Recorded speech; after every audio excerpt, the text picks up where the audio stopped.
We are joined by longtime former Mentor Cardinals head coach Steve Trivisonno. And Coach, listen, it's great to see you, especially during all these crazy times. You're joining us from your home in Mentor, but it's great to see you. Great, thanks for having me on. I haven't been able to do much lately, so it's good to talk to some people. Well, I got to tell you, a lot of people were surprised by the news that you are going to be taking over as the offensive coordinator at Hilliard Bradley. I remember talking to you before your retirement, and you were telling me, I'm probably going to take some time off. It didn't last too long. Well, it was a crazy time. It really was, because we'd sat down and said, we'll take a year off, and we were going to travel. Actually, we're supposed to, I don't know, maybe this week or next week, we're supposed to be in Italy for 2 weeks, and that went bye-bye. But, we got to January and went to Florida for a few weeks and enjoyed that, came back, and all of a sudden some virus hits and kind of changed everything. And then a great thing is the daughter let us know she's having a baby in late September, early October. So everything we kind of had plans changed, and I had no real intention of doing it. We were just going to kind of go back, and I was sitting around, and I think my wife got tired of seeing me too much, and they called, and Coach Loparo was interested in having me come on and help a little bit, and he wanted to pick my brain a little bit, and I think it's more for that than being the offensive coordinator. But looking forward to the opportunity. It's just everything changed, and it was just time to try to do something instead of sitting around. So obviously, family was a big part of this. Absolutely. Both girls were down in Columbus. They're both teachers, one in Dublin and one in Hilliard. So it kind of came that we were moving down there next year anyway. We just kind of speeded up the process this fall.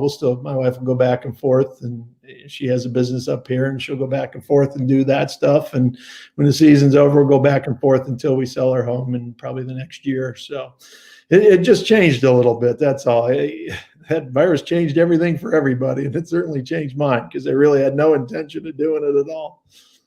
So family, the big reason, but can you admit you were starting to maybe already get the itch a little bit? Yeah, I always said all along I'd probably be an assistant. And I've said all along I'll never be a head coach again. And I got a chance to talk to, Nick Toth and Russ Jakes and By Morgan, and back when Donnie Anderson was alive, we'd talk to them, and they said, the best thing you'll ever do is you go back and be an assistant coach, because anybody has any issues, you just send them over to the head coach. So I'm kind of looking forward to that, and just going and coaching a little bit and having some fun. Can you give us an idea? Are we going to see that spread, that offense that you've become so known for, that no huddle, every play, every 12 seconds? Yeah, well, we're going to try. Luckily for them is they've been running similar things, so it won't be a big change. I think he's more wants me there to pick my brain to see how to make their program a little bit better. And we're going to help them out the best we can. But I think you'll see similar things, and they've been that, so it won't be major change. And, we'll go down and have some fun doing it. I remember a couple of years ago they were in the playoffs, but I think they're coming off a tougher season, right? Yeah, I think they were 4-6. So he said, don't let that scare you away. You know what? You're not doing anything. You don't take a job right now at my age. You just go to take a job where you're going to want to be around a group of guys. It's 3 or 4 former head coaches, so it's some older guys and a couple of younger guys built in. And my wife and I we're moving down that way, so we wanted to find some people to get to know and to be around. And we thought this would be a good opportunity to do that. I remember the last time you and I talked, we were out at Mentor. It was before a playoff game. We were in the rain, and I was talking to you about your plans, and you had mentioned college. Would that still be something that interests you, Coach? I know you're focused on what's next for you. Yeah. I had talked about that for a while, and I don't know. A lot of people have said, stay where you're at. College has turned into a pretty good racket right now. And, if we went to that and did maybe one of those analyst jobs or something like that, it's something we'll look at down the road. And, one of the things we've talked about, or my wife and I have talked about lately, is maybe becoming an AD or an assistant AD. Because I think one of the things I could really do for people is help coaches.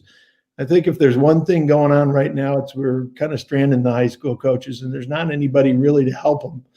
I think they do a great job, evaluating teachers and finding ways to help the teachers. But I don't think we're helping a lot of coaches today, and it's a tough profession.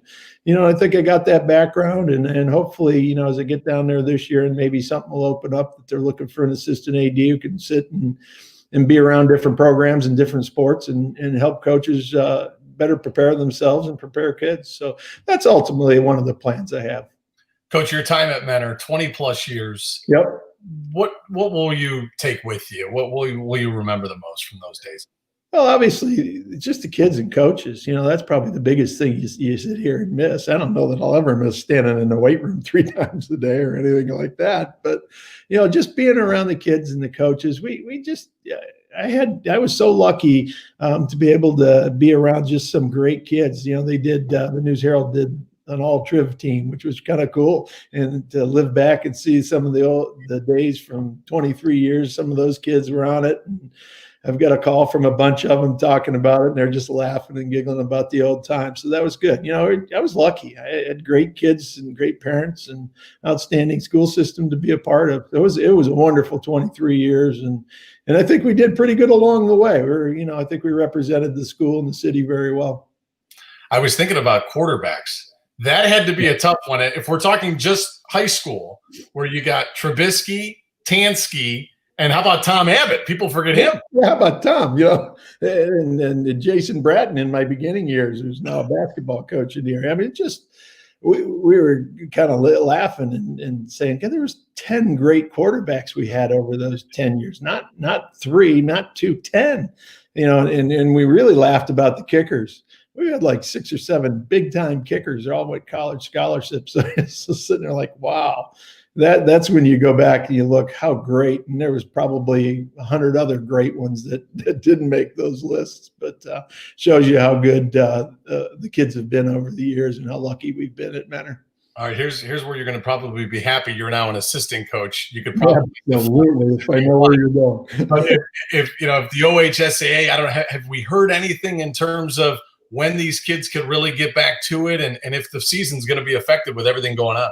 I don't know. I have often wondered that, and I haven't heard a lot from it as far as what there's going to be. I'm not sure there's going to be big crowds, to be honest with you, and especially as things started to heat up again here this week, and that I think it's going to be interesting. I hope for the kids' sakes, and there's nothing better for them to get to play the game and be a part of it. But I hope it doesn't get taken away. But I wish I had an answer, because if it wasn't here, I'd probably be off traveling or something. So, well, Coach, how about if we get Mentor versus Hilliard Bradley in the playoff? I think both schools would be really happy to do that. That's a long way away, and we'll see how it goes as the time wears on. But I couldn't be happier for Coach Gray at Mentor, and he's going to do a wonderful job. And he's a highly sought after coach, and I think I needed to get out of there so they can get him in there, and he's going to do a great job for him. Coach, listen, really appreciate the time. It's always fun to catch up with you. You're always gracious, and best of luck to you. Thank you. I look forward to it, and good luck to you guys.